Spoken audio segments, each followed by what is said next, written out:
Welcome, ladies and gentlemen, back to The Spoken. It's our second segment with our good friend, our special guest. He's actually more of a Royals expert, but he knows a little bit about the NBA. He's a Celtics fan, so he understands old guys when you need to. Yeah, I understand the old guys. He understands the dinosaurs. But this is Rich Greenway. We're very glad to have him. We're gonna have his Twitter at the end of the Twitter handle at the end of the show. But if you want to follow him, just follow him at jhawkrich on Twitter. Good guy to follow. We have good conversations. Usually we're battling each other, but man sharpens man. Like iron sharpens iron, right? So we're gonna get right into it, though. Obviously, the finals are officially done in 5 games. The Miami Heat did beat OKC in Miami. They practically swept them. They won 4 straight games. I don't think anybody really saw that coming, even Miami fans. No. And I think that that LeBron James, my personal opinion, I don't think he is any better than what he was before that game as a player, but having a ring now signifies that he is a part of what you would consider that elite VIP group of Hall of Fame players. I saw a mental aspect to him last night that I hadn't seen in the past. I saw a killer instinct. His defense on Durant was outstanding. Right. And then the fact that I think he willed that team last night not to go back to Oklahoma City. Right. They didn't want any part of going back to Oklahoma City because you never know what will happen. You get back there with that crowd, could have got to a Game 7, and Game 7s are the best thing in sports. Knowing that crowd, I think we kind of do know what would happen. I mean, it'd be tragic for the Heat because there's a big chance they'd be the first team to lose a 3-1 series of being up 3-1. No kidding. So they'd be making history for the wrong reasons. Yep. But there's a couple questions. We'll talk about LeBron in a second, but I want to talk about a couple other things. Obviously, we saw the Thunder. They have some serious deficiencies. I told a couple Thunder fans that I feel that they are a team full of specialists. They don't have one complete player. I think they just have a defensive specialist and scoring specialist, and they don't have a true point guard. They don't have a true center. I think there's a lot of problems, and the guys that play big aren't playing big.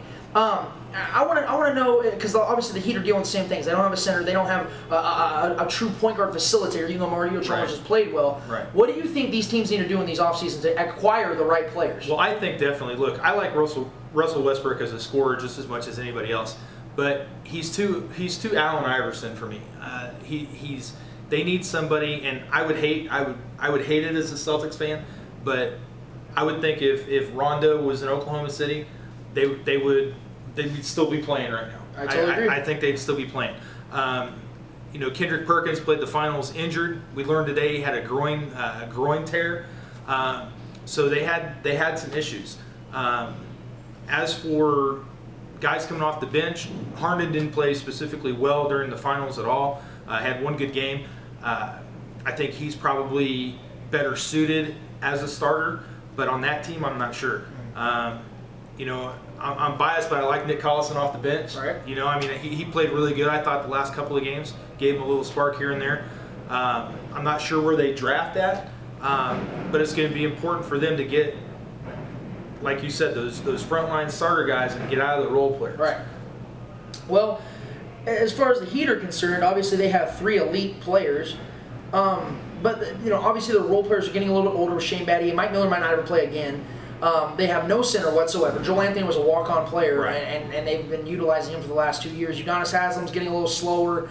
They don't really have a true big. What do you think that team? Do they need a big? They need a big. They do need a big. I think Miami was a little bit hamstrung in the beginning of the Big Three because they had so much money tied up in those guys. If you remember when the Big Three signed, they had to really scrape the bottom of the barrel to get a bench, and they've kind of pieced everything together. They got Haslam, they got Mike Miller, who showed last night that he can still play a little bit. 7 3-pointers, I guess, shows. Yeah. I think the fact that I love Mario, I really love Chalmers, but like you said, the true point guard fashion. They need somebody also, but the 5 is their weakest spot right now. And no offense to Mario, I think he is, but I don't know if he's necessarily a starting point guard for a dynasty. No, if they try to go for a dynasty, I don't know if he's a guy that because if you look at it, they're usually just getting in his face a lot because of the mistakes he continues to make, and he's not necessarily just this puppy. Right. He's 26 years old. Right. No, he shouldn't be making those mistakes every time up and down the court. But he is one of those guys that is going to give you solid effort defensively. Yeah, he's going to give you. He's going to have those spurts where he has 25 points, and he can hit the clutch shot. We all know that from 2008. So I mean, it's just a matter of fact how much money they're going to have and what they're going to be able to do. And my knee-jerk reaction is that Bosch isn't going to come back this year. I don't know. You think they're going to trade him? I think they're going to trade him. I think they're going to try and trade him. I couldn't tell you where or for who right now, but that's just kind of my gut. Okay. Just kind of my gut. If they're going to trade Bosch, I think they should try to at least try to say, hey, Dwight Howard, where you at, man? You know, that's because I'm not saying one for one. I'm saying they have to sweeten the pot. Well, you'd have to put sweeten Bosch the pot and a couple other players in it, maybe. The max deal, and I don't know. Yeah, I don't know. It'd be crazy. But to talk about OKC again, but it's actually not about the players. It's actually about their head coach.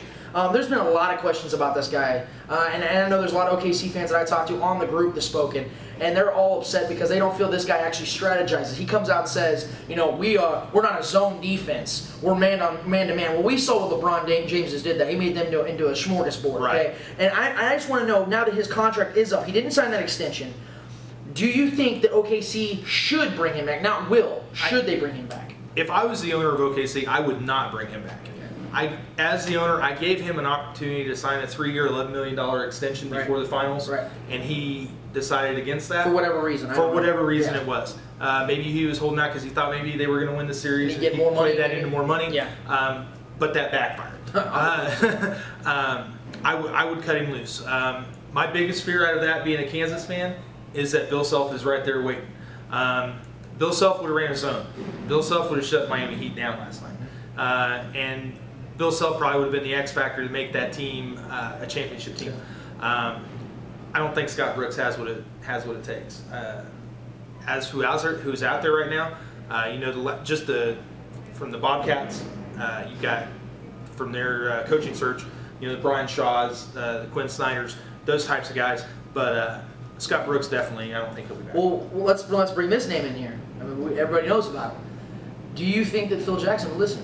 Well, if Oklahoma City wasn't in Oklahoma, he'd probably listen. But what do you mean? Because I think Phil, Midwest? No, I don't think he's. I don't think Chicago. No, but that's Chicago. I mean, you're talking 6-8 million people. I think Oklahoma City's a little bit too laid back, even for the Zen Master. You don't think his age would maybe want him to chill out a little bit? No, I don't think so. I think he's going to coach next year. Okay. I really do, but I think it's going to be in New York. Oh, you think so? I think it's going to be in New York. I think they're the only team that's got the star power and the limelight that he likes, and they're pretty close. I think New York's pretty close right now to making a little bit of noise next year. Okay. And we'll just have to kind of see what happens. Okay. Well, going back to the Eastern Conference, that'd be crazy. Well, we're gonna ask this real quick because I know Rich cannot wait, and everybody knows what I'm about to ask. Do you think at this stage of LeBron James's career? No. You think LeBron James at this stage of his career, 27 years old, 3 MVPs in, now it's not an NBA Finals championship and MVP. Do you think he's better than Michael Jordan at the age of 27? I do not. At the age of 27. Okay, I like how you preface that. I still don't think so. I still don't think so. One championship does not make a legend. We could probably go through a long list of guys that have one title that aren't in the top 10 greatest players of all time. But I definitely think if Miami can win another one and he has another great season like he had this year, that triple-double last night was impressive. I mean, it really was. It really was. And it put him into that top 12, top 15 of all time in my book. But no, to compare him to Jordan right now, I think is still a little bit premature. See, I think people think it's blasphemous to compare to Michael Jordan. I understand that, but the problem is I've always said about LeBron James is this. The reason I've always been so high on the guy is the fact that if you look at him, his number one objective is not to score. Yet he is always in the top 3 of scorers every single year, and he does 2 other things that are elite at the top. I beg to differ that he's not there to score. I think that's his only job is to score. I think facilitate. I mean, let's be real. He's a real point guard in the Heat. He can facilitate. Rebounds. His number one priority is to score baskets, and that's what he's paid to do. Yeah. That's why he came out of high school as the number 1 pick is to score baskets. So we'll having the most efficient season since Wilt Chamberlain's 1962. It's wild. It's been a while. Yeah, well, since that season, no one's had more efficient years. So I think LeBron James is on course to be up there with MJ. I'm not going to say he's going to be the greatest of all time, but I'm saying that he's put himself in a place near Michael Jordan. So we'll see. He's got a lot of time to go. But as I said, Rich, it's great to have you. I hope this is not the last time. I appreciate it. We'll have this guy back on, and we would love to hear you guys' reactions. Follow us on Twitter. Hope to hear from you guys soon. You have a great day.